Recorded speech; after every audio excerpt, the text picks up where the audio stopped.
नमस्कार मंडळी, कसे आहात सगळे? हसताय ना? मी तुमची लाडकी रक्षिता. तुम्हा सगळ्यांचं स्वागत आहे VLOG व्लॉग मध्ये. आज 9 ऑगस्ट म्हणजेच क्रांती दिन.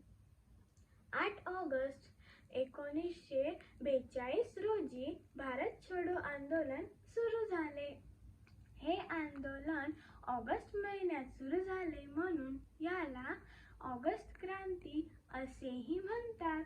हे आंदोलन लक्षात राहण्यासाठी आपण 9 ऑगस्ट या दिवशी क्रांती दिन साजरा करतो व स्वातंत्र्यवीरांना श्रद्धांजली वाहतो.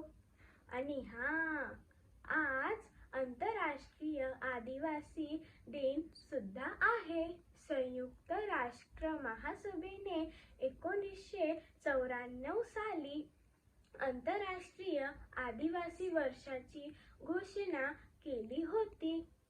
म्हणून 9 ऑगस्ट या दिवशी आंतरराष्ट्रीय आदिवासी दिन सुद्धा साजरा केला जातो. ओके फ्रेंड्स, तर परत भेटूया पुढच्या VLOG व्लॉग मध्ये. बाय.